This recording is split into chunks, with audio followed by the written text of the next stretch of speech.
పులివెందుల శాసనసభ్యులు, మాజీ ముఖ్యమంత్రి, జెండా వందనం కూడా ఎగరవేయడానికి ఇష్టపడనటువంటి పులివెందుల శాసనసభ్యులు ప్రతిపక్ష హోదా ఇస్తేనే అసెంబ్లీకి వస్తానని అడుక్కునేటటువంటి ఒక వ్యక్తి.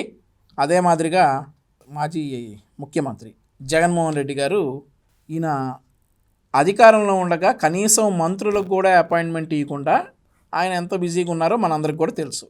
అధికారం పోయిన తర్వాత వార్డు మెంబర్లని కాదు కదా, కనీసం వార్డు స్థాయి గ్రామ స్థాయి కార్యకర్తలను కూడా పిలిచి మన ప్రభుత్వం ఉంటే అట్లా చేసేవాడిని ఇట్లా చేసేవాడిని పచ్చి అబద్ధాలు చెప్తున్నటువంటి జగన్మోహన్ రెడ్డి గారి ఈరోజు భీమవరం నుండి కొంతమంది వచ్చారట. భీమవరం వారితో మాట్లాడుతూ కూటమి ప్రభుత్వం మీద, చంద్రబాబు నాయుడు గారి మీద విమర్శలు చేస్తూ ఉన్నారు. మీ పార్టీ అంతర్గత వ్యవహారాల్లో ఈసారి మనం ఓడిపోయాం, మళ్ళీ ఎలా గెలవాలి అనేది ఆలోచించండి, కానీ మా నాయకుల మీద తప్పుడు విమర్శలు చేస్తే మేము ఎలా తిప్పి కొడతామో జగన్మోహన్ రెడ్డి గారు అన్న మాటలకి పాయింట్ టు పాయింట్ ఒకసారి మనం మాట్లాడుకుందాం. రెడీ? కార్యకర్తలకు మీ అందరికీ కూడా మనస్ఫూర్తిగా పేరు పేరున నమస్కారాలు తెలియజేసుకుంటున్నాను. కార్యకర్తలకు పేరు పేరున నమస్కారాలు కనుక నువ్వు అధికారంలో ఉన్నప్పుడు తెలియజేసుకుంటే కనీసం ప్రతిపక్ష హోదా వచ్చి ఉండేది. ఆ రోజు ఏ కార్యకర్త కనపడలా నీకు. పరదాలు కట్టుకుని తిరిగావు ఎక్కడికి వెళ్ళినా కానీ. కార్యకర్తలు కలిసిన పాపాన్ని పోలా. ఈరోజు నీకు కార్యకర్తలు గుర్తొచ్చారు. వాళ్ళు కూడా ఏదో నిన్ను సర్లే, మీ పార్టీ అంతర్గత వ్యవహారాలు కదా. ఈరోజు మనమంతా కూడా దాదాపుగా 2 సంవత్సరాలు చంద్రబాబు నాయుడు గారు ప్రభుత్వం వచ్చి 2 సంవత్సరాలు అయిపోవస్తా ఉంది. ఇక మరో 3 సంవత్సరాల్లో మాత్రమే మిగిలి ఉన్న పరిస్థితులు కనిపిస్తా ఉన్నాయి. ఈ 2 సంవత్సరాలలో చంద్రబాబు నాయుడు గారి వల్ల ప్రజలకు కానీ, అక్క చెల్లెమ్మలకు కానీ, మరీ ముఖ్యంగా ప్రజల్లో ఉన్న అక్క చెల్లెమ్మలకు కానీ, ప్రజల్లో భాగంగా ఉన్న రైతన్నలకు కానీ, ప్రజల్లో భాగంగా ఉన్న మరీ ముఖ్యంగా యువతకు కానీ, ఏ ఒక్క సెక్షన్ కైనా కూడా కనీసం ఒక్క మంచన్నా జరిగిందా అని చెప్పి నేను అడుగుతా ఉన్నాను. ఆంధ్రప్రదేశ్ రాష్ట్రంలో నీకు, నిన్ను నమ్ముకున్నటువంటి నీ పార్టీ నాయకులకు తప్ప మిగిలిన వాళ్ళందరికీ మంచి జరిగింది. యువతకు ఉద్యోగాలు వస్తూ ఉన్నాయి, మహిళలకు భద్రత ఏర్పడింది, రైతులకి చక్కగా వారి పంట వారి వద్దే కొన్న 48 గంటల్లోనే వారి అకౌంట్లో డబ్బులు పడతా ఉన్నాయి. మహిళలకు ఉచిత బస్సు ప్రయాణం ఏర్పడింది, ఉచిత సిలిండర్లు వస్తూ ఉన్నాయి. ఆ తర్వాత విద్యార్థులకి ఎంతమంది బడికి వెళ్తే అంతమందికి తల్లికి వందనం వస్తూ ఉంది. అందరూ కూడా చాలా సుఖ సంతోషాలతో ఉన్నారు, ఒక్క నువ్వు నీ పార్టీ నాయకులు తప్ప. మీకు ఇలానే కంటిన్యూ అవుతుంది. మీకు ఇక రియలైజ్ అవ్వకపోతే మీకు సంతోషం అనేటటువంటి మాటని మీరు కనీసం టీవీలోనో లేదంటే బుక్స్లో కూడా చూడలేనటువంటి పరిస్థితి వస్తుంది. కాబట్టి ఇక రియలైజ్ అయ్యి, ఇక మీ పార్టీ రాదు అనేటటువంటి సిద్ధాంతాన్ని రియలైజ్ అయ్యి ఏదన్నా ఇప్పటికైనా కానీ కనీసం ప్రతిపక్ష హోదా వచ్చేలాగైనా పోరాడాలని చెప్పి ప్రజలందరూ అనుకుంటా ఉన్నారు. ప్రజలందరూ చాలా సంతోషంగా ఉన్నారు. ఏ ఒక్క సెషన్ కూడా సంతోషంగా లేరని అన్నావు కదా, అందరూ సంతోషంగా ఉన్నారు, ఒక్క నువ్వు తప్ప. వృద్ధులు సంతోషంగా ఉన్నారు, 4,000 రూపాయల పెన్షన్ సింగిల్ స్ట్రోక్ తోటి అందుకుంటా ఉన్నారు. యువతకి 20 లక్షల ఉద్యోగాలు హామీగా ఉపాధి కల్పించేటటువంటి భాగంలో రకరకాల కంపెనీలు, నువ్వు తరిమేసినటువంటి కంపెనీలు కూడా వెనక్కి వస్తున్నటువంటి పరిస్థితి. మహిళలు చాలా సంతోషంగా ఉన్నారు, రైతులు సంతోషంగా ఉన్నారు, చిన్నపిల్లలు చాలా హ్యాపీగా స్కూల్కి వెళ్తూ ఉన్నారు. వాళ్ళందరి గురించి నువ్వేం వర్రీ అవ్వద్దు, నీ బాధ నువ్వు పడు, నీ నాయకుల బాధని నీ నాయకులను ఓదార్చు. అర్థమవుతుందా? అందరూ చాలా సంతోషంగా ఉన్నారు, ఒక్క జగన్మోహన్ రెడ్డి తప్ప.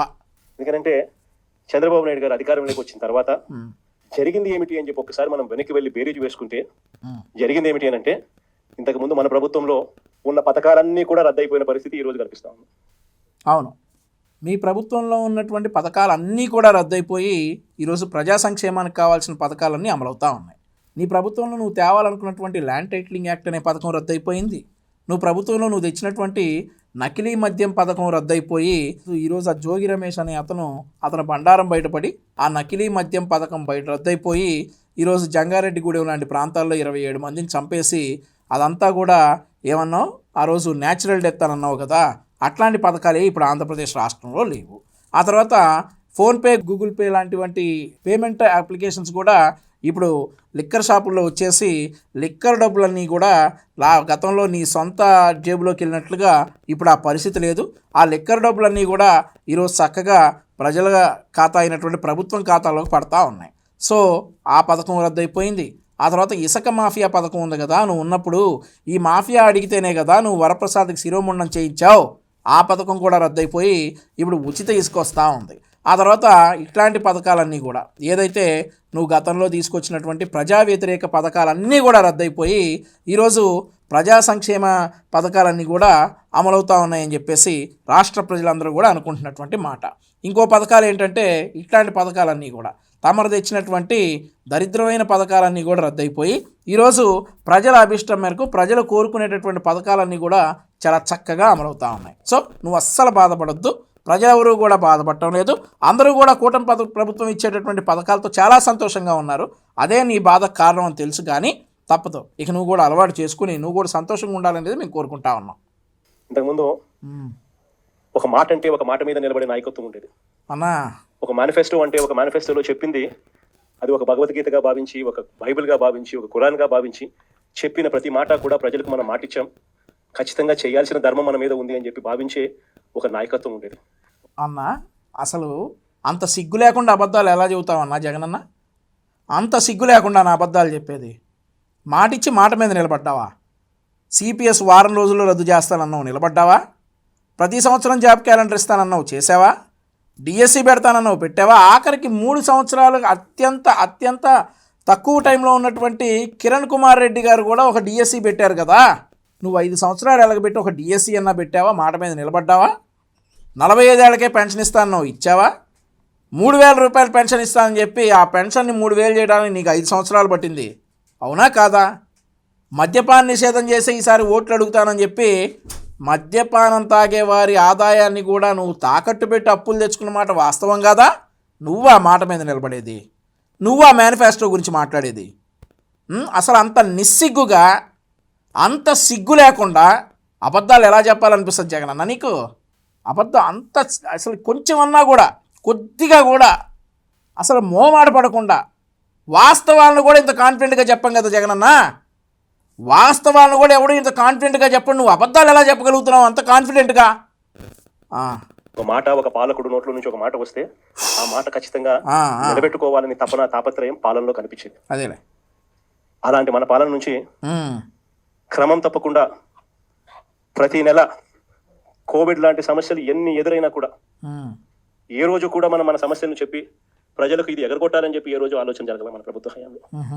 ప్రతి హామీని కూడా ప్రభుత్వంగా మనకున్న సమస్యల కన్నా కూడా ప్రజలకు చేయాల్సిన మంచి ఇంకా చాలా అవసరము, వాళ్ళకున్న సమస్యలు ప్రభుత్వం సమస్యల కన్నా చాలా ఇంకా ఎక్కువగా సమస్యలు పడేది వాళ్ళే అని చెప్పి భావించి ఎన్ని సమస్యలున్నా కూడా ముఖాన ఏ రోజు కూడా చిరునవ్వే తప్ప ఏ రోజు కూడా ఇది చెయ్యలేము అన్న మాట నోట్లో నుంచి ఏ రోజు రానిలేదు.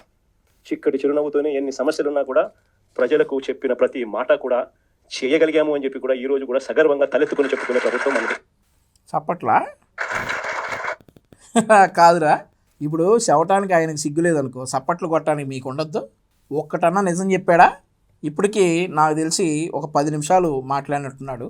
ఒక్క నిజమన్నా చెప్పాడా? ఆయనకి ఎటూ లేదు. 11 తెచ్చారు మీరు అట్లా చప్పట్లు, మాట్లాడిన ప్రతి మాటకి ఇట్లాడే చప్పట్లు కొట్టి 11 తెచ్చారు. ఈరోజు ఇంకా అదే అబద్ధాలు చెప్తా ఉంటే వామ్మో ఈ అబద్ధాల వల్లేనన్నా మనం 11కి వచ్చాము, దయచేసి నిజాలు మాట్లాడని అనొద్దు. పార్టీ శ్రేయస్ కోరుకునే వాళ్ళు అయితే మీరు సరే, మీ పార్టీ ఇంటర్నల్ విషయాలే, కానీ నాకు అనవసరం చెబుతున్నా, నాకు అనిపించింది. ఇప్పుడు ఈ అబద్ధాలు చెప్పే కదా వచ్చే వై నాట్ 175 అన్నారు ప్రతి బహిరంగ సభలో. ఈ అబద్ధాలు వినే కదా జనం 11 ఇచ్చింది, మీరు కాదులే. ఇంకా అదే అబద్ధాలు చెబుతూ ఉంటే చప్పట్లు కొడుతున్నారంటే మీరు పార్టీకి మేలు చేస్తున్నట్ట, నష్టం చేస్తున్నట్ట? అయినా మీ పార్టీ అంతర్గత వ్యవహారం నాకు అనవసరం అనుకో. ఈయన చెక్కటి చిరునవ్వు అని చెబుతా, ఈ చెక్కటి చిరునవ్వే కొంప ముంచిందని చెప్పాలి కదా మీరు అక్కడ ఉన్నవాళ్ళు. ఆ చెక్కటి చిరునవ్వే కదా కొంప ముంచింది. అరే సావుకు పోయినా చెక్కటి చిరునవ్వు నవ్వుతాడు, ఎవరన్నా ఆపదలో ఉన్నాం ఆదుకుంటారా నాయన అన్నా కానీ చెక్కటి చిరునవ్వు నవ్వుతాడు. ఆ చెక్కటి చిరునవ్వే కదా దాకా తీసుకొచ్చింది. అది చెప్పకుండా చప్పట్లు కొడితే మీరు పార్టీ శ్రేయస్ కోరుకున్నోళ్ళ లేదంటే నష్టం కోరుకున్నోళ్ళ? అయినా మీ పార్టీ అంతర్గత వ్యవహారాలు నాకు అనవసరం. కానీ నెక్స్ట్, కానీ చంద్రబాబు నాయుడు గారు వచ్చిన తర్వాత ఈ 2 ఏళ్లలో గమనించింది ఏమిటి అని అంటే మన పథకాలన్నీ ఓ వైపున రద్దు చేసేసినాడు, మరోవైపున ఆయన చెప్పిన సూపర్ 6లని సూపర్ 7లని ఏదైతే ప్రజలకు మభ్య పెడుతూ మోసం చేస్తూ చెప్పినాడో అవన్నీ కూడా ఈరోజు అబద్ధాలుగా తేలిపోయి ఉన్న పరిస్థితులు ఈరోజు మన కళ్ళ ఎదుటే కనిపిస్తా ఉన్నాయి. బెంగళూరులో ఉన్నట్టున్నావు నువ్వు. బెంగళూరులో ఎక్కడ ఈ సూపర్ 6 హామీలు అమలు అవుతున్నట్టు కనపట్లా నీకు. ఆంధ్రప్రదేశ్కి రా, ఆంధ్రప్రదేశ్ రాష్ట్రానికి వస్తే ఇవి అమలవుతున్నాయా అమలు కావట్లేదా అనేది తెలుస్తుంది నీకు. ముందుగా సూపర్ 6లో మేము హామీ ఇచ్చినట్లుగా స్కూల్కి వెళ్ళే ప్రతి విద్యార్థికి 15,000 ఇస్తామన్నాం. ఈరోజు ఇస్తున్నాం. 2,000 రూపాయలు కట్ చేసి ఎంతమంది విద్యార్థులు స్కూల్కి వెళ్తే అంతమందికి 13,000 రూపాయలు మేము ఇస్తా ఉన్నాం. ఇది మా సూపర్ 6 హామీలో భాగంగా మేము అమలు చేశాం. ఇది వాస్తవం. ఆంధ్రప్రదేశ్కి రా, నీ కళ్ళకు కనిపిస్తుంది. ఆంధ్రప్రదేశ్కి వచ్చిన ఏదైనా గవర్నమెంట్ స్కూల్కి వెళ్ళి అడుగు, ప్రైవేట్ స్కూల్కి వెళ్ళి అడుగు, అర్హులైన తల్లిదండ్రులను అడుగు, నీకు వస్తూ ఉన్నాయంటే చెప్తారు, వాళ్ళు వాస్తవం చెప్తారు. తర్వాత ప్రతి ఇంటికి 3 ఉచిత గ్యాస్ సిలిండర్లు అన్నాం, అది కూడా అమలు చేస్తూ ఉన్నాం. నువ్వు అర్హుల ఇళ్ళకి వెళ్ళి అడుగు, వస్తూ ఉన్నాయనే చెప్తారు. ఆ తర్వాత రైతుల అకౌంట్లోకి 20,000 రూపాయలు అన్నాం, అది కూడా చేస్తూ ఉన్నాం, ఖచ్చితంగా చేస్తాం, అది కూడా అమలవుతూ ఉంది. ఆ తర్వాత యువతకి 20 లక్షల ఉద్యోగాలని చెప్పాం, ఆ దిశగా అడుగులు వేస్తూ ఉన్నాం. 2 సార్లు దావోస్కి వెళ్ళాం, 25 లక్షల కోట్ల రూపాయలు పెట్టుబడి తెచ్చాం. అదే మాదిరిగా అదే స్థాయిలో ఉద్యోగాలు తీసుకొచ్చాం. ఈరోజు యువతంతా కూడా చాలా సంతోషంగా ఉన్నారు. డిఎస్సి పెట్టాం, ఒక డిఎస్సిలో 16,000 మందికి టీచర్ ఉద్యోగాలు ఇచ్చాం. కానిస్టేబుల్స్కి 4,500 ఉండేటటువంటి స్టైఫండ్ని 12,500 రూపాయలకు పెంచాం. ఇన్ని చేశాం. ఇంకా నువ్వు నిస్సిగ్గుగా అబద్ధాలు చెప్తున్నావు అంటావా? మోసాలు అంటావా? ఎవడీ మోసాలు? నీ కాదా మోసాలు? ఎంతమంది పిల్లలుంటే అంతమందికి అమ్మఒడి ఇస్తానన్నావు, ఇచ్చావా? మద్యపాన నిషేధం అమలు చేసే ఎన్నికలకు వెళ్తానన్నావు, వెళ్ళావా? ఆ తర్వాత 45 ఏళ్ళకే పెన్షన్ అన్నావు, ఇచ్చావా? 2,000 రూపాయల పెన్షన్ 3,000 చేస్తానో, ఎన్ని రోజులు పట్టింది నీకు? అమరావతి రాజధాని ఉంటుంది, ఇక్కడే ఇల్లు కట్టుకుంటున్నాను, మీ అందరికీ 250 గజాల ఎక్స్ట్రా ప్లాట్లు ఇస్తానన్నాను, ఇచ్చావా? ఇవంటారు మోసాలని. ఇంకా చెప్పుకుంటా పోతే నీ చరిత్ర అంతా చెప్పుకుంటా పోతే టైం సరిపోదు. నువ్వా చంద్రబాబు నాయుడు గారిని, పవన్ కళ్యాణ్ గారిని అనేది? నువ్వా కూటమి ప్రభుత్వాన్ని నిందించేది? అంత సిగ్గు లేకుండా అబద్ధాలు చెప్తావా? ఆ గొర్రెలేమో మన చప్పట్లు కొడతాయా? మేమందరం ఈ వినాలా? మా నాయకుల మీద నువ్వు విమర్శలు చేస్తా ఉంటే మేమందరం వింటా కూర్చోవాలా? ఇంకేం చెప్తా ఉన్నావు? ఇంకోటి, మహిళలకు ఉచిత బస్సు ప్రయాణం కూడా కూటమి ప్రభుత్వం హామీ ఇచ్చింది, అమలు చేస్తూ ఉన్నారు. నీ మీటింగ్కి ఎవరైనా మహిళలు వస్తే విజయవాడ నుంచి భీమవరం వరకు ఉచిత బస్సులో ప్రయాణం చేయొచ్చు, కావాలంటే చెక్ చేసుకోండి. సూపర్ 6 అన్నాడు, సూపర్ 7 అన్నాడు. సూపర్ 7 అని అనలా, అయితే మామూలుగా మాట్లాడాల. వాళ్ళు చేసిన ప్రచారాలు అయితేనేమి, వాళ్ళు ఇచ్చిన అడ్వర్టైజ్మెంట్లు అయితేనేమి, వాళ్ళు ఇచ్చిన టీవీలో యాడ్లు అయితేనేమి, ఇంటింటికి వెళ్ళి బాండ్ల రూపంలో ఇదిగో మా చంద్రబాబు నాయుడు సంతకం పెట్టాడు, ఇదిగో మా పవన్ కళ్యాణ్ సంతకం పెట్టాడు, ఇదిగో మా ఇద్దరు కలిసి సంతకాలు పెట్టించండి ఆ బాండ్ డాక్యుమెంట్. మీ ఇంట్లో ఎంతమంది పిల్లలు ఉన్నారా, మీ ఇంట్లో ఎంతమంది మహిళలు ఉన్నారా, మీ ఇంట్లో ఎంతమంది రైతులు ఉన్నారా, అందరికీ కూడా ఇదిగో అమ్మా మీకు ఇంత రావాలి, ఇంత రావాలి, ఇంత రావాలి, ఇదిగో బాండ్లు అని చెప్పి ఏకంగా ప్రతి ఇంటికి వెళ్ళి కూడా వీళ్ళు ఇచ్చిన బాండ్లు. అదే మాట మీద ఇంకా ఉన్నాం. మేం బాండ్లు ఇచ్చాం, ఇచ్చిన దాని ప్రకారం మేము ఇచ్చినటువంటి హామీలన్నీ అమలు చేసుకుంటా వస్తున్నాం. డెఫినెట్లీ చేస్తున్నాం కూడా. సూపర్ 6 అని, సూపర్ 7 అని వీళ్ళు చేసిన మోసాలు ఇంకెన్ని చెప్తావు? నిజంగా కూడా మనం ఎవరం కూడా ఈ స్థాయిలో ఒక మనిషి అబద్ధాలు ఆడగలుగుతాడా, ఈ స్థాయిలో ఒక మనిషి మోసం చేయగలుగుతాడా అని ఎప్పుడు కూడా బహుశా ఊహకు కూడా అందవు. ఎందుకంటే మామూలుగా ఇట్లా అన్న, అసలు నీ గురించి అంత కాన్ఫిడెంట్గా ఎలా చెప్పుకుంటావు నువ్వు? నీ గురించి ఈ స్థాయిలో ఎవడన్నా అబద్ధాలు ఆడతాడా, ఈ స్థాయిలో ఎవడన్నా మోసాలు చేస్తాడా అని అంత కాన్ఫిడెంట్గా ఎలా చెప్పుకుంటున్నావు? How confident you are? అంత స్థాయిలో అబద్ధాలు, అంత స్థాయిలో మోసాలు, నీకు ఎవడన్నా పోటీ వస్తాడా ఇందులో? అంత స్థాయిలో అబద్ధాలు చెప్పడానికి, నీ అంత స్థాయిలో మోసాలు చేయడానికి నీకు ఎవడన్నా పోటీ వస్తాడా? అబద్ధాలు ఇట్లాంటి మోసాలు ఎవరైనా చేస్తే 420 అని చెప్పి కేసు పెట్టి జైల్లో పెడతారు. అన్నా, 420ల గురించి నువ్వు మాట్లాడితే ఎలా జగన్ అన్న? అసలు 420లకి బాసువు నువ్వు. 420లకి ప్యాంటు చొక్కా వేస్తే జగన్మోహన్ రెడ్డి, 420లకి పర్యాయ పదం జగన్మోహన్ రెడ్డి, సినానిమో యాంటానిమో అంటారు ఇంగ్లీష్లో. దానికి జగన్మోహన్ రెడ్డి అంటే 420 అని చెప్పేసి ఈరోజు మొత్తం ప్రజలందరూ వాళ్ళు అనుకుంటా ఉన్నారు. నువ్వు ఇంకొకళ్ళని 420 అంటమా? అన్న, అసలు ఎన్ని 420 కేసులు పెండింగ్ ఉన్నాయో నీకన్నా గుర్తుందా? నీ మీద ఎన్ని 420 కేసులు నువ్వు కోర్టుకు వెళ్ళాలో నీకన్నా గుర్తుందా?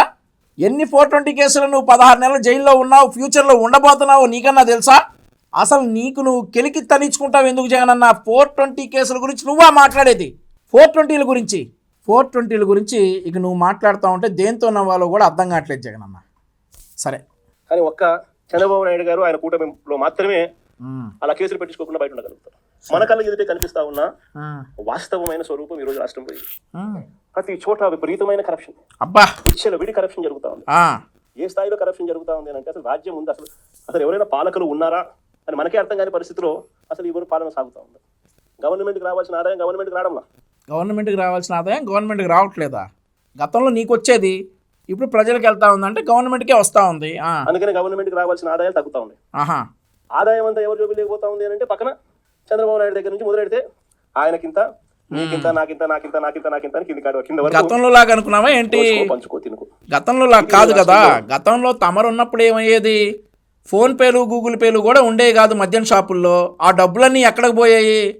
ఇసుక డబ్బులన్నీ ఎక్కడికి పోయాయి? ఆ తర్వాత ఇట్లాంటి ఆదాయాలన్నిటి గురించి నువ్వా మాట్లాడేది? దోచుకుని ఈరోజు దుబాయ్కి డబ్బులు తరలించి, దుబాయ్లో బంగారం వ్యాపారాలు, ఇక సౌత్ ఆఫ్రికాలో మద్యం వ్యాపారాలు ఇవన్నీ చేసింది ఎవడు? ఈరోజు జైల్లో లెక్క పెడతా ఉంది ఎవడు? ఇవన్నీ మాట్లాడాలి కానీ ఆదాయం చంద్రబాబు నాయుడు గారికి వెళ్తుంది, లోకేష్ గారికి వెళ్తుంది. ఈ మాటలన్నీ ఇక నువ్వు చెప్తే ఎదురుగా ఉన్నవాళ్ళు పాపం ఆప్షన్ లేక వింటా ఉన్నట్లుగా ఉంది. మాట్లాడు. ఇలా మనుషులకి ఇచ్చుకున్నారు. మన కళ్ళ ఎదుటే కనిపిస్తా ఉన్న వాస్తవమైన స్వరూపం ఈరోజు రాష్ట్రంలో ప్రతి చోట విపరీతమైన కరప్షన్, విడి కరప్షన్ జరుగుతూ ఉంది. ఏ స్థాయిలో కరప్షన్ జరుగుతూ ఉంది అంటే అసలు రాజ్యం ఉంది, అసలు ఎవరైనా పాలకులు ఉన్నారా అని మనకే చూడాల. మొట్టమొదటిసారిగా చూస్తా ఉన్నాం మద్యంలో మొత్తం ప్రైవేట్ షాపులంతా వీళ్ళ మనుషులే మాఫీ. నువ్వు మద్యం గురించి మాట్లాడుతున్నావు జగన్మోహన్ రెడ్డి. నీ నాయకులు, నీ పార్టీ లీడర్లు కల్తీ మద్యం తయారు చేసి వేలాది మందిని పొట్టన పెట్టుకుని లక్షలాది మంది ఆరోగ్యాలు దెబ్బతినేలా చేసి నీ ఖజానా నింపుకొని ఈరోజు ఊచలు లెక్క పెడతా ఉన్నారు నీ పార్టీ నాయకులందరూ కూడా దొరికి అడ్డంగా. నువ్వు ఆ మద్యం గురించి మాట్లాడేది? సిగ్గుందా నీకు మద్యం గురించి ఇంకా మాట్లాడటానికి, ఇంకా ప్రజల్ని మభ్యపెట్టడానికి? ఈరోజు మీ పాపాలు పండి ఊచలు లెక్క పెడతా ఉన్నాడు ఒక్కొక్కడు జైల్లో కూర్చుని. మీరు మాట్లాడుతూ ఉన్నారా మద్యం గురించి? మాట్లాడు. ప్రైవేట్ షాపులన్నీ వీళ్ళ మనుషులే లాటరీ పద్ధతిలో అంతా వీళ్ళ మనుషులకి ఇచ్చుకున్నారు. వీళ్ళ నుంచి మొదలు పెడితే ఆ తర్వాత గ్రామ స్థాయిలోకి బెల్ట్ షాపులు పూర్తిగా విస్తరించినారు. ఆక్షన్లు వాడి మరి ఏ కార్యకర్తకి ఇవ్వాలి, ఆ కార్యకర్తలు వాళ్ళు కొట్టుకోకూడదు కాబట్టి మన ఆక్షన్లు వాడి మరి గ్రామ బెల్ట్ షాపులు ఇస్తా ఉన్నారు. ఇవన్నీ సాక్షి పేపర్ కబుర్లు అంటారు వీటిని. సాక్షి పేపర్లో మాట్లాడటానికి, సాక్షి పేపర్లో ఈ సోది చవటానికి పనికి వస్తాయి కానీ ప్రజలు ఎవరు విశ్వసించేటటువంటి పరిస్థితుల్లో లేరు. ఈరోజు మద్యం షాపుల్లో పారదర్శకంగా జరిగినటువంటి ఆక్షన్లో వచ్చిన వాళ్ళే మద్యం షాపులు పెట్టుకున్నారు. అది అందరికీ కూడా తెలుసు. ఇక మద్యం గురించి అసలు నువ్వు మాట్లాడితే ఇక సర్లే. మళ్ళీ గ్రామాలలో బెల్ట్ షాపులు నడిపేదానికోసం మళ్ళీ పోలీసుల దగ్గర నుంచి నడిపించే కార్యక్రమం. మందు షాప్ పక్కనే పర్మిట్ రూమ్. ఎంఆర్పీ రేట్కి ఎవడు అమ్మడు. బెల్ట్ షాపులు చేరేసరికి ఎంఆర్పీ ప్లస్ 10 రూపీసా ప్లస్. అన్నా నాకు తెలిసి ఒక బ్రాండు, ఎందుకంటే మా ఊర్లో మా కుర్రోళ్ళు ఎక్కువగా తాగేటటువంటి బ్రాండు మ్యాన్షన్ హౌస్. అది నువ్వు ముఖ్యమంత్రిగా ఉండగా 150 రూపాయలు ఏమో అడ్డంగా దోచుకునేవాడు. మళ్ళీ వెళ్ళి అక్కడ స్కాన్ చేసి కొడతామంటే లేదు, ఓన్లీ క్యాష్ ఇచ్చి ఆ 150 రూపాయలు మ్యాన్షన్ హౌస్ బాటిల్ కొనుక్కోవాల్సి వచ్చేది. ఈరోజు అదే బాటిల్ 790 రూపాయలు 750 రూపాయలకు వచ్చింది. ఎవడన్నా దోచుకుంది ఇప్పుడు? ఎవడన్నా అసలు ఆంధ్రప్రదేశ్లోకి ప్రెసిడెంట్ మెడలు, ఆంధ్ర గోల్డు, 9 హార్సెస్ ఇట్లాంటి మద్యాన్ని మొత్తం, ఊరు పేరు లేని మద్యాన్ని మొత్తం పెట్టి తెచ్చి దోచుకుని ఈరోజు నువ్వు చంద్రబాబు నాయుడు గారి ప్రభుత్వాన్ని విమర్శిస్తున్నావా? నీకు లేకపోతే వినేవాళ్ళకన్నా ఉందొడ్డు నీ ఎదురు కూర్చొని ఎంత సర్లే 20 rupees plus 20 rupees plus 20 rupees పక్కన బెల్ట్ షాప్ పక్కన షాప్ పక్కనే పర్మిట్ రూములు. ఆడైతే ఏకంగా పెగ్గులే. అంతటితో కూడా సరిపోదు అన్నట్టుగా ఏకంగా ప్రతి 4-5 బాటలకు ఒక కల్తీ బాటలు. అసలు జోగి రమేష్ అనేవాడిని అరెస్ట్ చేసిన తర్వాత ఆ కల్తీ బాటిల్ ఆగిపోయినాయి. జోగి రమేష్ అనేవాడిని తీసుకుని బొక్కలో వేసిన తర్వాత ఆ కల్తీ బాటిల్ అన్నీ ఆగిపోయినాయి. ఇప్పుడు ఆంధ్రప్రదేశ్ రాష్ట్రంలో ప్రతి బాటిల్ మీద ఒక QR కోడ్ ఉంటుంది. ఆ QR కోడ్ నువ్వు స్కాన్ చేస్తే అది కల్తీ బాటిల్ అయితే, నీ నాయకులు కనుక తయారు చేసింది అయితే అక్కడే తెలిసిపోయిద్ది అది కల్తీ బాటిలా లేదంటే స్వచ్ఛమైన నాణ్యమైన మద్యమా అనేది. నువ్వు వెళ్ళి వైన్ షాప్కి వెళ్ళినాక నువ్వు వెళ్తే నువ్వు బాగోదులే కానీ మాజీ ముఖ్యమంత్రివి, నీ వెనకాల ఉండే వాళ్ళతో ఎవరితోనా వైన్ షాపులకు పంపించి ఒక బాటిల్ తెప్పించుకొని దాని మీద ఉన్నటువంటి QR కోడ్ స్కాన్ చేసుకో. స్కాన్ చేసుకుంటే నీకు తెలుస్తుంది అది నాణ్యమైన మద్యమా లేదంటే నీ హయాంలో లాగా తయారైనటువంటి కల్తీ మద్యమా అనేసి. ఈరోజు రాష్ట్ర ప్రభుత్వం ప్రతి బాటిల్కి ఒక QR కోడ్ తీసుకొచ్చి ఆ QR కోడ్ ద్వారా ఈ మద్యం ఎక్కడ తయారైంది, ఏ డిస్టిలరీలో తయారైంది, దీనిలో ఉన్నటువంటి కంటెంట్స్ ఏంటి, ఇంగ్రీడియంట్స్ ఏంటి, దీని ఎక్స్పైరీ డేట్ ఏంటి అనేది మొత్తం కూడా ఒక QR కోడ్ పెట్టి QR కోడ్ నువ్వు స్కాన్ చేసుకోవచ్చు. నువ్వు ఊరికే కబుర్లు చెప్తే సరిపోదు. మద్యం కల్తీనా, మద్యం కరెక్టా అనేది పారదర్శకంగా పాలిస్తున్నటువంటి ఈరోజు రాష్ట్ర ప్రజల శ్రేయస్సు కోరుకున్నటువంటి కూటమి ప్రభుత్వంలో ఆ మద్యం బాటిల్ మీద ఉన్నటువంటి స్కానర్ని, QR కోడ్ని స్కాన్ చేస్తే ఆ మద్యం యొక్క డీటెయిల్స్ మొత్తం వచ్చేస్తాయి. అర్థమవుతా ఉందా? ఏదో కోర్టులోకి వెళ్ళి ఛార్జ్ షీట్ తెస్తే నీ బతుకంతా తెలిసినట్టు మద్యం బాటిల్లో క్యూఆర్ కోడ్ స్కాన్ చేస్తే దాని మీద ఉన్నటువంటి డీటెయిల్స్ అన్నీ, ఆ మద్యం తాలూకా డీటెయిల్స్ అన్నీ వచ్చేస్తాయి. నువ్వు ఈరోజు ఏసీ రూముల్లో కూర్చొని 4 బాటిల్ ఒకటి కల్తీ అంటే అవదు ఇక్కడ. గవర్నమెంట్కి మామూలుగా రావాల్సిన ఆదాయాలు రాకుండా ఇలా పక్కదావ పడతా ఉన్నాయి చూడండి. అవును, గతంలో పక్కదావ పట్టినాయి, దుబాయ్ పోయినాయి. ఆంధ్రప్రదేశ్ ప్రభుత్వ ఖజానాకి రావాల్సినటువంటి డబ్బులన్నీ కూడా 3,000 కోట్ల రూపాయల వరకు దుబాయ్ పోయినాయి. అది ఎంక్వైరీలోనే ఉంది. దాని బిగ్ బాస్ నువ్వేనట, నీకు కూడా వస్తాయి త్వరలో. సో వాటి గురించి మాట్లాడు. ఈరోజు ప్రతి రూపాయి ప్రభుత్వ ఖజానాకి చేరుతా ఉంది. ఈరోజు గూగుల్ పే కావచ్చు, ఫోన్పే కావచ్చు, క్రెడిట్ డెబిట్ కార్డ్స్ తోటి నువ్వు ఏ మద్యం షాప్కి వెళ్ళినా కానీ నువ్వు మద్యం కొనుగోలు చేయొచ్చు. ఆ డబ్బులన్నీ కూడా డైరెక్ట్గా ప్రభుత్వం అకౌంట్లోకి వెళ్తాయి. నీలాగా దుబాయ్ బావు, నీ ప్రభుత్వంలో ఉన్నట్లుగా నువ్వు పంపించినట్లుగా దుబాయ్ వెళ్ళవా, డబ్బులు ప్రభుత్వ ఖజానాకే వెళ్తాయి. నువ్వు కూర్చొని ఇట్లాంటి సోది కబుర్లన్నీ సాక్షి టీవీలో, సాక్షి పేపర్లో రాసుకో. అంతేగాని ప్రభుత్వాన్ని విమర్శిస్తే ఇంతే ఘాటుగా రెస్పాండ్ అవుతాం. ఇసుకేమో మన హయాంలో సంవత్సరానికి 750 కోట్లు ఇసుకలో నాయనా ఆదాయం వచ్చింది. ఇప్పుడు ఏంటంటే ఒక్కొక్కటిగా నీ సంగతులు నువ్వే చెప్పుకుంటా ఉన్నావు. చెప్పు. 5 ఏళ్ళు కలిపి దాదాపుగా 3,500 కోట్లు రాష్ట్ర ప్రభుత్వానికి ఆదాయం వచ్చింది ఇసుక. ఈ రోజు ఇసుక అనేది ఫ్రీ అంటారు. ఎక్కడైనా ఇసుక ఫ్రీ జరుగుతుందా? నువ్వేదన్నా ఇల్లు కట్టుకో జగన్మోహన్ రెడ్డి అన్న, నీకు ఎంత ఇసుక కావాలో చెప్పు. నీకు నామ్స్ ప్రకారం రావాల్సిన ఇసుకంతా కూడా నువ్వు దానికి సినర్జీ ఏదో అంటారు ట్రాన్స్పోర్ట్ కట్టుకుంటే నీ ఇంటికి చేర్చే బాధ్యత నాది. ఒక తెలుగుదేశం పార్టీ కార్యకర్తగా నీ ఇంటికి చేర్చే బాధ్యత నాది. నువ్వు ఏదైనా ఇల్లు కట్టుకో, ప్రభుత్వానికి అప్లై చేయి, నువ్వు ఇల్లు కట్టుకుంటున్నానని చెప్పు. న్యాయబద్ధంగా నీకు రావాల్సిన ఉచిత ఇసుక ట్రాన్స్పోర్ట్ పే చేసుకుంటే నీ ఇంటికి తీసుకొచ్చే బాధ్యత నాది. ఇంక దీని గురించి ఎక్కువ మాట్లాడొద్దు. తమరి హయాంలో ఇసుక పాలసీని రూపొందించడానికి తమరు ఏం చేశారు?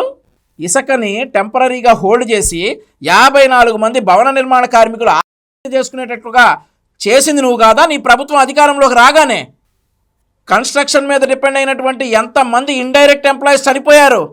ఒక పెయింటర్ కావచ్చు, ఒక కార్పెంటర్ కావచ్చు, ఒక ఎలక్ట్రీషియన్ కావచ్చు. నువ్వు చేసిన నిర్వాకానికి, ఇసుకని నువ్వు బ్లాక్ చేసి టెంపరీగా బ్లాక్ చేసిన నిర్వాకానికి ఎంతమంది రోడ్డును పడ్డారో తెలీదా? ఈరోజు పారదర్శకంగా ఇసుక పాలసీని రూపొందించి ఇసుక ఉచితంగా ఇస్తా ఉంటే నువ్వు నిందలేస్తా ఉంటావా సిగ్గు లేకుండా? పూర్తిగా దోచేసుకోవడమే. ఎక్కడ చూసిన మిషన్లు, ఎక్కడ చూసిన లారీలు, ఎక్కడ చూసిన టిప్పర్లు దోచేసుకుంటా ఉన్నారు. నువ్వు అమరావతి పోయినట్టున్నావు. ఎప్పుడు ఎక్కడ చూసిన మిషన్లు, ఎక్కడ చూసిన లారీలు, ఎక్కడ చూసిన టిప్పర్లు కనిపిస్తూ ఉన్నాయి. అభివృద్ధి జరుగుతూ ఉంది కదా, రోడ్లు పడుతూ ఉన్నాయి కదా, బిల్డింగ్లు వస్తూ ఉన్నాయి కదా. అవన్నీ చూసి నువ్వు దోచుకుంటారనుకుంటావు, అందరు నీలాగుంటారు నువ్వు అనుకుంటా ఉన్నావు. అమరావతిలో అభివృద్ధి జరుగుతూ ఉంది.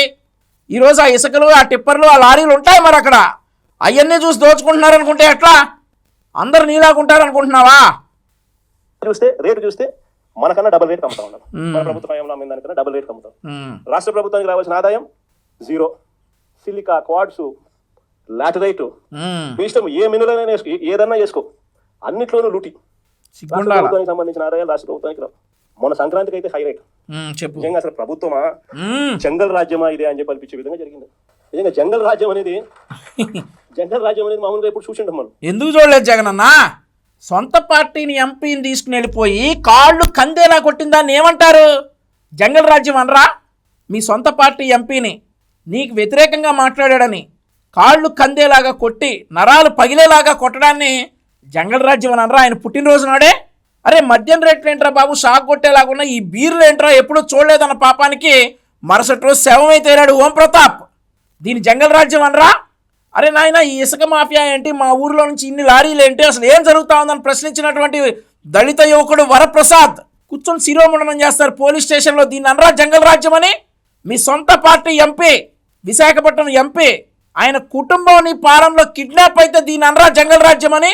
నీ సొంత బాబాయ్ వేసేసుకుని మా చేతిలో కట్టిపెట్టి రప్ప రప్ప రప్ప రప్ప నరికి నారాసురు రక్త చరిత్ర అంటావా? తీరా చూస్తే నువ్వే చంపుతావు. దీన్ని అనరా జంగల్ రాజ్యం అని? ఎన్ని చెప్పమంటావు చెప్పు. ఒక అబ్దుల్ సలాం, ఒక అమ్మాయి రమ్య, ఇంతమందిని నువ్వు సప్ప సప్ప సప్ప సప్ప లేపేసి మా పాలనను జంగల్ రాజ్యం అంటావా? ఎన్ని జరిగాయి? నీ కాన్స్టిట్యున్సీ పులివెందుల్లో నాగమ్మ చనిపోలేదా? అప్పుడు కాదా జంగల్ రాజ్యం? నీ ఇంటి పక్కన తాడేపల్లిలో నీ ఇంటి పక్కన ఒక పెళ్లి కావాల్సినటువంటి అబ్బాయి అమ్మాయి ఏకాంతంగా బయటకు వస్తే అబ్బాయిని కొట్టి అమ్మాయిని మానభంగం చేస్తే ఏమైనా పట్టించుకున్నావా అసలు? వాడు మళ్ళీ నువ్వు ఆ జంగల్ రాజ్యాల గురించి మాట్లాడేది? గాంజా హబ్బుని చేశారు కదా ఆంధ్రప్రదేశ్ రాష్ట్రం మొత్తాన్ని. నువ్వు జంగల్ రాజ్యం గురించి మాట్లాడతావా? ఒక ప్రతిపక్ష పార్టీ కార్యాలయం మీద గోండాలను పంపించి దాడులు చేసి మా వాళ్ళ కోపాలు రావా అంటావా? నువ్వు జంగల్ రాజ్యం గురించి మాట్లాడతావా? ఇట్లాంటివి చెప్పుకుంటా పోతే టైం సరిపోదు. రోజుకోటి చెప్పొచ్చు. అకారణంగా మా పార్టీ నాయకులను అరెస్టులు చేయించావు. మా ముఖ్యమంత్రి చంద్రబాబు నాయుడు గారు చెయ్యని తప్పుకి 53 రోజులు జైల్లో పెట్టావు. అరే ఇవన్నీ కాదు జగనన్న, అసలు నీ సొంత చెల్లెలు పసుపు చీర కట్టుకుంటే ఏడ్చినటువంటి నీ పాలన కాదా జంగల్ రాజ్యం? మీ అమ్మగారు 5-6 సార్లు ఆంధ్రప్రదేశ్కి వస్తే వచ్చిన ప్రతిసారి టొయోటా వెల్లిఫైర్ ₹1.5 కారు ఎందుకు పంచర్ పడింది? ఇది కాదా జంగల్ రాజ్యం? ఇవన్నీ చెప్పమంటావా? అరే మార్చుకోండిరా, తీరు మార్చుకోండి, ఇట్లయితే మనం ఓడిపోతామని చెప్పి సుబ్బారావు గుప్తా చెప్తే ఒక ఆర్యవైశ్య సోదరుడు ఏం చేశారు? మీరు గుడ్డలిప్పి కొట్టారు. దాన్ని అంటారు జంగల్ రాజ్యం అని. అంతర్వేదిలో రథం తగలబడిపోతే తేనెటీగల దాడి, దీన్ని అంటారు జంగల్ రాజ్యం అని. నకిలీ మద్యం దాగి 27 మంది చనిపోతే న్యాచురల్ డెత్, దీన్ని అంటారు జంగల్ రాజ్యం అని. ఎన్ని చెప్పమంటావు ఉదాహరణలు వీటి మీద? నువ్వు మా పాలన జంగల్ రాజ్యం అంటావా? ప్రజలందరికీ తెలుసు ఏది జంగల్ రాజ్యమో ఏది రామరాజ్యమో. నువ్వా విమర్శించేది మమ్మల్ని? నిజంగా నాగరిక ప్రపంచంలో మనం ఉన్నామా? నాగరిక ప్రపంచం అన్నా, అసలు నీకు ఆ మాటలు మాట్లాడే అర్హత ఉందా? నడి రోడ్డు మీద పీకలు కోసారు కన్నా మా చంద్రయ్య లాంటి కార్యకర్తలయ్యే, మా నందన్ సుబ్బయ్య లాంటి కార్యకర్తలయ్యే, మా ఐలయ్య లాంటి కార్యకర్తలయ్యే నడి రోడ్డు మీద పీకలు కోసి ఏం మాట్లాడుతున్నావు? ఈరోజు నాగరికత వీటి గురించి నువ్వా మాట్లాడేది? ఈరోజు ఆంధ్రప్రదేశ్ రాష్ట్రం చాలా సుభిక్షంగా ఉంది. ఇవన్నీ నీ నాగరికతలు, ఈ కబుర్లన్నీ సాక్షి పేపర్లో, సాక్షి టీవీలో చెప్పుకో. సంక్రాంతి అనేది చేసినారు వీళ్ళు. సంక్రాంతి అసలు వీడియోలు చూస్తా ఉంటే, సోషల్ మీడియాలో వైరల్ అవుతున్న వీడియోలు చూస్తా ఉంటే ఆశ్చర్యం కలిగిస్తా ఉంది. అరే మొబైల్ రికార్డింగ్ డాన్సులు, మొబైల్ బండ్లలో కొత్తపేటలో రికార్డింగ్ డాన్సులు, రోడ్డు మీద రికార్డింగ్ డాన్సులు పెడతా ఉంటే మనుషులందరూ పరిగెత్తా ఉన్నారు. పాటలు చూస్తే తాగురా తాగి చిందేరా అని. రికార్డింగ్ డాన్సులు దారుణమైన స్థాయిలో రికార్డింగ్ డాన్స్, లిక్కర్, మొబైల్ వ్యాన్లలో ఏకంగా లిక్కర్, మొబైల్ అసలు ఏ స్థాయిలో జరిపినారని అంటే ప్రతి నియోజకవర్గంలో ఆక్షన్. ఇవన్నీ చేయడానికి ఆక్షన్. పులిందలో కూడా 3 కోట్ల కంటెస్ట్ చేసిన ఎమ్మెల్యే 3 కోట్లు అమ్ముకున్నాడు. ఈ ఎక్కడెక్కడి నుంచి వచ్చి అక్కడ సెటప్ చేస్తారు. 9 సెంటర్లలో 8 సెంటర్లలో పెట్టుకుంటారు టికెట్లు దోచేయడము. ఆశ్చర్యం ఏంటంటే ప్రభుత్వం దగ్గర నుండి చేయిస్తుంది.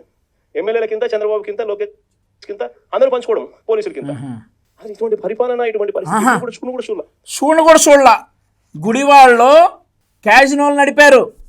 ఆ తర్వాత మీ ఎమ్మెల్యేలు, ఎంపీలు ఏం చేసిన నిర్వాకాలు చేసినవన్నీ కూడా చూసాం. ఇప్పుడు సంక్రాంతి సంబరాలు అనేవి ఆంధ్రప్రదేశ్ రాష్ట్రంలో 2026లో మాత్రమే జరిగినటువంటి సంబరాలు కాదు ఇవి. నీ తండ్రి ముఖ్యమంత్రిగా ఉండగా కూడా ఇవే డ్యాన్సులు జరిగాయి, ఇవే కోళ్ల పందాలు జరిగాయి. ఇట్లాంటి సంక్రాంతి సంబరాలు ప్రతిసారి జరిగాయి. కాకపోతే అప్పుడు సామాజిక మాధ్యమాలు ఇంత స్పీడ్గా లేవు కాబట్టి నీ దాకా రాలేదేమో.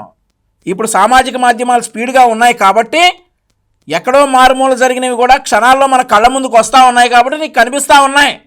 నువ్వు ముఖ్యమంత్రిగా ఎలగబెట్టినప్పుడు క్యాజినోలు నడిపారు గుడివాడ లాంటి ప్రాంతంలో. నీ సొంత ఎమ్మెల్యేలు వల్లభనేని వంశీమోహన్, కొడాలి నాని వీళ్ళందరూ క్యాజినోలు నడిపారు. నీకెంత పంపించారు? అప్పుడు నువ్వెంత తీసుకున్నావు? క్యాజినోలు నడిపినప్పుడు నువ్వెంత తీసుకున్నావు? ఇట్లాంటి చౌకబారు విమర్శలు చేస్తే ఈసారి ఆ 11 కూడా రావు. ఈరోజు రాష్ట్రంలో ఎప్పుడూ ఉండేటటువంటి సంస్కృతే మళ్ళీ రిపీట్ అయింది. ఈ రికార్డింగ్ డాన్సులు ప్రోత్సహించడం మా సంస్కృతి కాదు.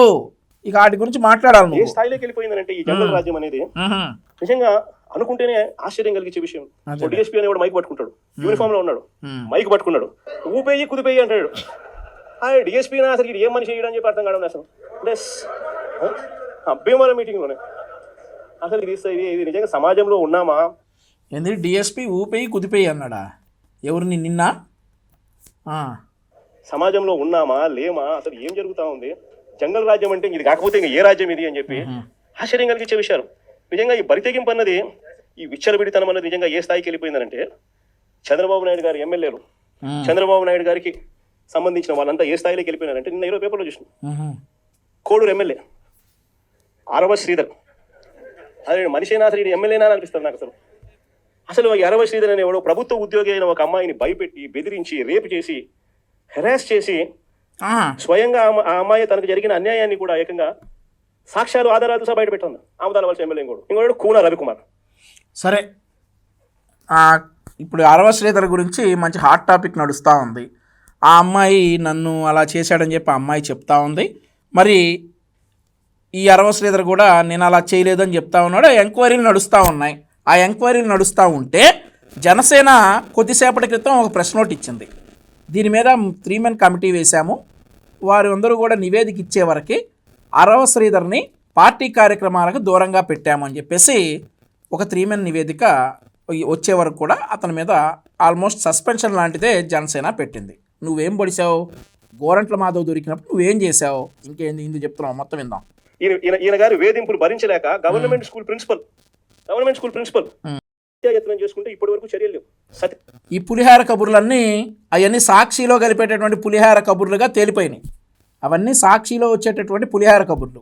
ఆ హెడ్ మాస్టర్ ఎవరో, ఆవిడెవరో కోన రవికుమార్ గారి మీద చేసినటువంటి పులిహార కబుర్లు అని చెప్పేసి దానికి ఆ పులిహార కలిపిందంట మీ సాక్షిలో ఉండే ఈశ్వర్ అని చెప్పేసి జనాలందరికీ తెలుసు.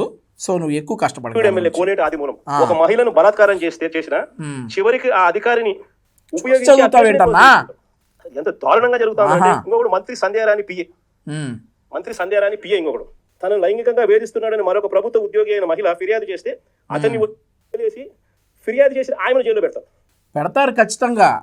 మరి సాక్షి టీవీని చూసుకొని అసత్య ప్రచారాలు చేస్తే, నిరాధారిత ఆరోపణలు చేస్తే నిన్ను వదిలేస్తారా ఏంటి? జైల్లో పెడతారు. అవి చేసినటువంటి ఆరోపణలన్నీ అబద్ధాలను రుజువైన తర్వాతే ఇవన్నీ చేస్తారు. అర్థం సార్. నువ్వేం చేసావు మాట్లాడదాం. ఒక్కొక్కటిగా నీ విషయాలు కూడా వద్దాం. నీ నాయకులు ఏం చేశారు, నువ్వేం పొడిచావు ఆ టైంలో అనేది కూడా మాట్లాడి చాలా ఆశ్చర్యపోతున్నావు కదా. గతంలో నిద్రపోయావా? చూద్దాం. ఇంకేం చెప్తావు చెప్పు. ఆమె మీద కేసు. ఇంకోడు గుంటూరు ఈస్ట్ ఎమ్మెల్యే నజీర్ ఇంకోడు. ఈ మనిషి అశ్లీల వీడియోలు కూడా ఆయనతో మాట్లాడుతున్నాడు. వీడు అశ్లీల వీడియోలు చూస్తా ఉన్నాడు. వీడు అశ్లీలంగా చేస్తూ అసలు వీళ్ళు ఎవడు అసలు ఏ ప్రపంచంలో ఉండదు. ఇంకోడు మంత్రి సుభాష్, వాసంశెట్టి సుభాష్ ఇంకోడు. ఏకంగా అశ్లీల డాన్సులు చేస్తూ ఏకంగా చిందులేస్తానంటారు. అశ్లీల డాన్సులు చేస్తూ ఏకంగా స్టేజ్ ఎక్కి చిందులేస్తాడు మంత్రి. అసలు నాకు ఆశ్చర్యంగా ఉంది. అసలు జంగల్ రాజ్యం అని అంటే ఇంకా వేరే పేరు ఏమైనా ఆశ్చర్యంగా ఉందా? సరే, మొట్టమొదటిగా గోరంట్ల మాధవ్ దగ్గర నుంచి మొదలు పెడదాం. గోరంట్ల మాధవ్ తన ఆయుధాన్ని పార్లమెంట్ సాక్షిగా ఇప్పి చూపించాడు జనాలందరికీ. అప్పుడు ఏడ నిద్రపోతున్నా? అప్పుడు ఎందుకు సస్పెండ్ చేయాలా? ఇప్పుడు ఆడెవడు? వాడు వీడని నేను ఎందుకంటా ఉన్నానో మీరు ఒకసారి ప్రజలందరూ కూడా, ఈ వీడియో చూస్తున్న వాళ్ళందరూ కూడా గమనించాలా. 5 సంవత్సరాలు ముఖ్యమంత్రిగా ఎలగబెట్టినటువంటి జగన్మోహన్ రెడ్డి అవతలని వాడు వీడు అంటా ఉన్నాడు. సో నేను అంటంలో తప్పులేదు కాబట్టి అసలు ఆడెవడా గోరంట్ల మాధవ్ అనేవాడు? వాడు ఇప్పుడు మీ పార్టీ అధికార ప్రతినిధి. వాడు పార్లమెంట్ సాక్షిగా చేసినటువంటి దరిద్రానికి ఇండియా మొత్తం షేక్ అయింది. వాడు చేసింది చాలక మళ్ళీ వాడు మా పేర్లు చెప్పటం, తెలుగుదేశంలో ఉండే వీళ్ళు నా మీద కక్షగట్టి ఇవన్నీ చేశారని మా పేర్లు చెప్పటం. మళ్ళీ వాడు ఇప్పుడు మీ పార్టీ అధికార ప్రతినిధి. వాడిని ఏం చేసావు? వాడిని ఎక్కడెక్కించుకున్నావు? వాడు కనపడంగానే హే శబాష్ అని చెప్పి భుజం తట్టావు కదా. సిగ్గుందా? ఈరోజు నువ్వు మాట్లాడుతూ ఉన్నావా? ఈరోజు జనసేన పార్టీ అరవ శ్రీధర్ని పార్టీ కార్యక్రమాలకు దూరంగా ఉండాలని ఆదేశించింది. 3 మెన్ నివేదిక వచ్చే వరకే అతనికి 10 రోజులు టైం ఇచ్చింది అతను ఎక్స్ప్లెనేషన్ ఇవ్వడానికి. గతంలో నీ ఎంపీ గోరంట్ల మాధవ్ మీద ఈ ఆరోపణలు వచ్చినప్పుడు నువ్వేం చేసావు? కనీసం అతను పిలిపించావా? మందలించావా? ఈరోజు నువ్వు అంత సిగ్గు లేకుండా మళ్ళీ మా పార్టీల గురించి, కూటమి పార్టీల గురించి విమర్శిస్తావా? కోన రవికుమార్ గారి గురించి చెప్తా ఉన్నావు. ఆయన గురించి నువ్వు ఎంత తక్కువ మాట్లాడితే అంత మంచిది. ఆయన గురించి ఎంత తక్కువ మాట్లాడితే అంత మంచిది. ఆయనకి తిక్కరేగిందంటే నీ బతుకు మొత్తం బయట పెడతాడు. కోన రవికుమార్ చాలా డేంజరస్ మనిషి. ఎంత మృదువుగా, ఎంత సాఫ్ట్గా ఉంటాడో ఆయన చెయ్యనటువంటి పనులకి ఆయన విమర్శిస్తే అంత క్రూయల్గా మారిపోతాడు. నీ బతుకు మొత్తం నీ కాలేజీ దగ్గర నువ్వేమేమి కరకార్యాలు చేసావో మొత్తం బయట పెడతాడు. ఆయన చెయ్యనటువంటి పని ఆవిడ ఎందుకు చేసిందో తెలుసు, అక్కడ ఏం జరిగిందో తెలుసు, అంతా కూడా ప్రజలకు క్లియర్గా సాక్ష్యాధారాలతో సహా ఆ రోజు నిరూపితమయ్యాయి. నువ్వు ఇంకా కోన రవికుమార్ గారి గురించి మాట్లాడితే మా కోన రవికుమార్ చాలా క్రూయల్గా మారిపోతాడు చెప్తున్నాను నీ మీద. ఆయన సాఫ్ట్గా ఉన్నంత వరకే సాఫ్ట్గా ఉంటాడు. క్రూయల్గా మారిపోయాడంటే తట్టుకోలేవు కోన రవికుమార్ గారిని నువ్వు. ఇంకోటి ఎవరి గురించి చెప్తా ఉన్నావు? కోనేటి ఆదిమూలం గారి గురించి చెప్తా ఉన్నావు. ఆయన పార్టీ ఈ విషయం జరిగింది అని తెలియగానే సస్పెండ్ చేశాం. ఆ తర్వాత ఆ మహిళే వచ్చి ఏదో ఎక్స్ప్లెనేషన్ ఇచ్చారు. ఆ తర్వాత ఆ విషయం కోనేటి ఆదిమూలం మీద మేము సస్పెన్షన్ వేటు వేసాం. నువ్వేం చేసావు? అనంతబాబుని ఏం చేసావు? వీడియో కాల్లో ముద్దులు పెడతా ఉన్నాడు కదా అనంతబాబుని నువ్వేం చేసావు? కారులు ఎక్కించి తిప్పుతావా? బస్సులో నీ పక్కనే కూర్చోబెట్టుకుని తిప్పుతావా? ఒక దళిత డ్రైవర్ని అతి దారుణంగా అతనికి ఉన్నటువంటి అక్రమ సంబంధాలను బయటపడతాడనేటటువంటి భయంతో అతి దారుణంగా చంపేసి మరి అంతే ధైర్యంగా తీసుకొచ్చి ఇంటి దగ్గర ఇదిగో నీ మొగుడు చచ్చిపోయాడని చెప్పేసి అతని భార్యకి చెప్తే నువ్వు అతన్ని కాచి కాపాడుకొని అతను రిలీజ్ అవ్వగానే పెద్ద పెద్ద ర్యాలీలు పెట్టి నీ దగ్గర తీసుకొచ్చి నువ్వు బస్సుల్లో తిప్పుతావా? నువ్వు ఈరోజు మా ప్రభుత్వంలో ఉన్నటువంటి మా ఎమ్మెల్యేల గురించి మాట్లాడతావా? ఆ తర్వాత ఏంటి ఈయన డ్యాన్సులు వేసాడా? ఎవరు? సుభాష్, వాసంశెట్టి సుభాష్ డ్యాన్సులు వేసాడా? నీకు బాగా ఇబ్బందిగా ఉందా? అంబటి రాంబాబు ఏం చేస్తా ఉన్నాడు? ముగ్గులు వేస్తా ఉన్నాడా? వంట చేస్తా ఉన్నాడా? అంబటి రాంబాబు ఒకటికైనా ఏంటి సంబరాలు చేసుకునేటటువంటి ఆప్షన్ ఉంది. అంబటి రాంబాబు వాడేమన్నా డ్యాన్సులు వేయకుండా ఏం చేశాడు? ముగ్గులు వేసాడా? ఇంకేమన్నా వంట చేశాడా? వాడు కూడా డ్యాన్సులే కదా వేసింది వాడు కూడా. వాడిని ఏమనవా నువ్వు? గోరంట్ల మాధవ్ గాడిని ఏమనవు, అనంతబాబు గాడిని ఏమనవు, అంబటి రాంబాబు గాడిని ఏమనవు. ఈ ఈ సర్లే ఎందుకులే కానీ ఇంక అంతకంటే బూతులు వద్దులే కానీ, నీకు సిగ్గు లేకపోతే మాకు ఉండాలి కదా. సో వీళ్ళందరినీ ఏమనవు కానీ ఈరోజు ఆ ప్రజలందరూ కూడా గమనించాలి. అరవ శ్రీధర్ గారి మీద జనసేన పార్టీ చర్యలు తీసుకోవడం జరిగింది. పార్టీ కార్యక్రమాలకు దూరంగా ఉండమని ఆదేశించడం జరిగింది. కోనేటి ఆదిమూలం గారిని కూడా సస్పెండ్ చేయడం జరిగింది. ఇట్లాంటి వ్యవహారాలు కూటమి ప్రభుత్వంలో ఏవి బయటపడినా కూడా చాలా స్ట్రిక్ట్గా వ్యవహరిస్తారు మా నాయకులు. ఇతనిలాగా నెత్తిరెక్కించుకుని ఊరేగరు. సో వాళ్ళ గురించి ఎంత తక్కువ మాట్లాడుకుంటే అంత మంచిది జగన్మోహన్ రెడ్డి గారు. ఈ ప్రభుత్వంలో జరుగుతా ఉన్న పనులకు అసలు ఈ స్టేజ్లోకి ఒక ప్రభుత్వం పోవడం ఏంటి? దగ్గరుండి ఇట్లా టోలను తీసుకొని పోయి ఇన్సిడెంట్ జరిగితే భయము భక్తి లేకపోకుండా మధ్యలో జైల్లో పెట్టాల్సిన అందరినీ. ఇన్సిడెంట్ జరిగితే భయము భక్తి లేకపోవడమా? చేసుకుంటున్నారు ఏమన్నా ఈ పిచ్చి పిచ్చి ఆశాలు వేసి ఆడపిల్లల మీద ఏదైనా పిచ్చి పిచ్చి ఆశాలు వేసినటువంటి వ్యక్తులు కూటమి ప్రభుత్వం మీద భయంతో హత్యలు చేసుకుంటున్నారు. గుర్తుపెట్టుకో, అట్లాంటి సందర్భాలు 4-5 ఉన్నాయి. కానీ నువ్వు ముఖ్యమంత్రిగా ఉండగా ఆడపిల్లల మీద ఏదైనా అఘాయిత్యాలు చేస్తే జగన్మోహన్ రెడ్డి ఉన్నాళ్లే మన వెనకాల మనల్ని కాపాడుతారనేటటువంటి ధైర్యంలో ఉన్నటువంటి వారందరూ నీ పార్టీలో నీ ప్రభుత్వంలో ఉన్నారు. ఈరోజు కూటమి ప్రభుత్వంలో ఇట్లాంటి పిచ్చి పిచ్చి ఆశాలు ఏమైనా వేస్తే ప్రభుత్వం శిక్షిస్తుంది. ఖచ్చితంగా ప్రభుత్వం నుండి తప్పించుకోలేమనేటటువంటి ఒక ఆలోచనతోటి ఆత్మహత్యలు చేసుకుంటున్నారు అనేది నువ్వు గుర్తుపెట్టుకోవాలా. చూపించాల్సింది ఇలాంటి ఏదైనా చేయాలంటే బరిలో భయం అనేది ఎలా ఉంటుందో చూపించాల్సింది. వీళ్ళందరినీ ప్రోత్సహించారు. ఆ భయం వద్దులేరా మాట్లాడితే. సాక్షాత్తు దగ్గర నుండి చంద్రబాబు నాయుడు, ఆయన కొడుకు, ఆయన ప్రభుత్వం. నిజంగా ఇలాంటి పాలనలో మనం ఉన్నాము, ఇలాంటి రాష్ట్రంలో మనం ఉన్నాము. నిజంగా జగన్రాజ్యం అంటే ఇదే. విచ్చలవిడి అవినీతి కనిపిస్తుంది. అందుకే నువ్వు బెంగళూరు వెళ్ళిపోతావు. ఎమ్మెల్యేల దగ్గర నుంచి మంత్రుల దగ్గర నుంచి విచ్చలవిడి. నువ్వు ఇక్కడ ఉండకుండా బెంగళూరు వెళ్ళిపోతా ఉన్నావు. నీ నాయకులు ఇక్కడ ఉండేమో ఘనకార్యాలు చేస్తా ఉన్నారు. ఇంకా చెప్పు. కనిపిస్తా ఉంది విపరీతమైన కరప్షన్, పోలీసులు రెడ్ బుక్ రాజ్యాంగం. ఏ మనిషి తప్పు చేయకపోయినా కానీ దొంగ సాక్ష్యాలు, దొంగ కేసులు పెట్టి. ఇప్పుడు రెడ్ బుక్ రాజ్యాంగం నువ్వు అంటా ఉన్నావు. నువ్వు భయపడిపోయి ఢిల్లీ వెళ్ళిపోయి రెడ్ బుక్ రాజ్యాంగం అని చెప్పి ఇంగ్లీష్లో 4 మాటలు ప్రెస్ మీట్ కూడా మాట్లాడావు. నీ నాయకులు ఎక్కడ చూసినా కానీ రెడ్ బుక్ రాజ్యాంగం నడుస్తుంది. ఏపీలో అంబేద్కర్ గారి రాజ్యాంగం నడవట్లేదు, రెడ్ బుక్ రాజ్యాంగం కనిపిస్తూ ఉందని భయపడతా ఉన్నారు. కానీ మొన్న అంబటి రాంబాబు ఏంటి రెడ్ బుక్కి నా కుక్క కూడా భయపడతానన్నావు. కానీ నువ్వు భయపడుతున్నావు కదా. రెడ్ బుక్కి అంబటి రాంబాబు గారి కుక్క కూడా భయపడదు. అంబటి రాంబాబు గారి కుక్క కూడా భయపడదు. నువ్వు భయపడతా ఉన్నావు రెడ్ బుక్కి. ఎందుకంత భయం? నువ్వు తప్పు చేయకపోతే రెడ్ బుక్ ఎందుకంత భయం నీకు? ఇస్తా ఉన్నారు, తీసుకొని పోతున్నారు, అరెస్టులు చేస్తా ఉన్నారు. ఒకవైపున ఇవన్నీ, మరోవైపు చూస్తే ఎన్నికలప్పుడు చెప్పినటువంటి అబద్ధాలు, అన్ని మోసాలు. మరోవైపున మంచి పథకాలన్నీ రద్దు. ఇంకోవైపు చూస్తే వ్యవస్థలన్నీ కొలాప్స్. ఈ మాదిరిగా సాగుతా ఉంది చంద్రబాబు నాయుడు. నిద్రలే జగన్మోహన్ రెడ్డి, నిద్రలేసి వాస్తవాల్లోకి రా. వ్యవస్థలు కొలాప్స్ అయ్యాయా? వ్యవస్థలు ఇప్పటికి పటిష్టం అవుతా ఉన్నాయా? గూగుల్ ప్రపంచం పోటీ పడింది.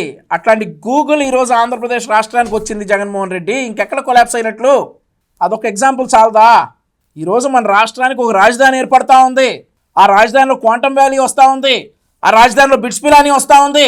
ఇక నువ్వు కొలాప్స్ అని చెప్పి ఈడ కూర్చొని చెప్తే అవదు. ప్రజలు నమ్మే పరిస్థితుల్లో లేరు. ఈరోజు సాక్ష్యాలతో వాస్తవాలతో కూటమి ప్రభుత్వం ముందుకెళ్తా ఉంది. దుర్మార్గమైన పాలన మధ్య వైఎస్ఆర్సీపీ కార్యకర్తలు ప్రజల తరపున నిలబడే ఒక గొప్ప యజ్ఞం చేస్తా ఉన్నారని చెప్పి అరే నాయన, వైఎస్ఆర్సీపీ కార్యకర్తలు ఎంత లోపల ఇంట్లో కూర్చుంటే రాష్ట్ర ప్రజలు అంత శ్రేయస్కరంగా ఉంటారు. వైఎస్ఆర్సీ నాయకుడు ఆడెవడో కొండారెడ్డి అంట, వైజాగ్లో గాంజా అమ్ముతా దొరికాడు. వైఎస్ఆర్సీ నాయకులందరూ కూడా ఇట్లాంటి వ్యవహారాలన్నీ ఆపేసి ప్రశాంతంగా అన్నీ మూసుకొని ఇంట్లో కూర్చుంటే రాష్ట్ర ప్రజలకు శ్రేయస్కరం అని చెప్పేసి ప్రజలందరూ కూడా అనుకుంటున్నటువంటి మాట. చెప్పు. ఇలాంటి పాలన మధ్య ప్రజలకు నిజంగా వైఎస్ఆర్సీపీ పార్టీ అవసరం ఉంది. అమ్మో, ప్రతి కష్టంలోనూ మనకు ప్రజలకు తోడుగా ఉండాల్సిన ధర్మం మన మీద ఉంది. కాబట్టి నేను మీ అందరికీ కూడా ఒకటే చెప్తా ఉన్నా, చెప్పు. చూస్తా 2 ఏళ్ళు అయిపోయింది. ఆహా. ఇంకా కళ్ళు మూసుకుని కళ్ళు తెరిచేసరికి ఇంకా 3 ఏళ్ళే ఉంది. ఈ 3 ఏళ్లలో కూడా ఇంకొకటి 1.5 సంవత్సరం గడిస్తే ఆ తర్వాత నా పాదయాత్ర కూడా స్టార్ట్ అవుతుంది. ఆహా. దానికోసమే ఎదురు చూస్తూ ఉన్నాం. నీ పాదయాత్ర కోసమే ఎదురు చూస్తూ ఉన్నాం. నీ పాదయాత్రలో మేమేసినటువంటి బంగారం లాంటి రోడ్ల మీద నువ్వు నడుచుకుంటా వస్తూ ఉంటే ప్రజలు నిన్ను క్వశ్చన్ చేస్తారని చెప్పి మేము కూడా ఎదురు చూస్తూ ఉన్నాం. నీ పాదయాత్రలో నువ్వు గతంలో ఇచ్చిన హామీలన్నీ కూడా ఏం చేసావు జగన్మోహన్ రెడ్డి అని చెప్పి నిన్ను అందరూ కూడా ప్రశ్నిస్తారని చెప్పి మేము ఎదురు చూస్తూ ఉన్నాం. ఒకసారి నా పాదయాత్ర కూడా స్టార్ట్ అయిందంటే ఆ తర్వాత మరో 1.5 సంవత్సరం పూర్తిగా ఇంకా ప్రజల్లోనే దాదాపుగా 150 నియోజకవర్గాల పైసలకి తిరుగుతాం. అవును, 150 నియోజకవర్గాల పైచీలకు తిరుగుతాం. ప్రజలోనే ఉంటాం. రోజు ఏదో ఒక నియోజకవర్గం నుంచి కాన్స్టిట్యూన్సీలో ప్రజల ఉప్పెను చూపిస్తూ పబ్లిక్ మీటింగ్ లో ప్రజా సమస్యలు లేవనెత్తు చంద్రబాబు నాయుడు కడిగేస్తూ పోతున్నాయి. కడిగేస్తూ పోతాం. పాపం అప్పుడు దాకా ఆయన కడుక్కోడు, మరి నువ్వు వచ్చి కడగాలి. సరే, చంద్రబాబు నాయుడు గారిని కడిగేస్తూ పోదువులే, కానీ మధ్య మధ్యలో కోర్టుకు కూడా వెళ్ళాలి. ఈలోపు జైల్లో పడితే మరి అక్కడ నుంచి బెయిల్ తెచ్చుకోవాలి. ఆ తర్వాత 2029లో ఇవన్నీ నువ్వు తిరిగిన తర్వాత ఎన్నికలు వస్తాయి. ఎన్నికలు వచ్చిన తర్వాత మళ్ళీ కూటమి ప్రభుత్వం ఏర్పడుతుంది. ఆ తర్వాత చక్కగా 5 సంవత్సరాలు జాతీయ జెండాలు కూడా ఎగరేసుకోకుండా నువ్వు బెంగళూరులో నిద్రపోవచ్చు. సాగిస్తా ఉన్న ఈ పాలన ప్రతి ఇంట్లో చర్చనీయాంశంగా జరిగించాల్సిన అవసరం.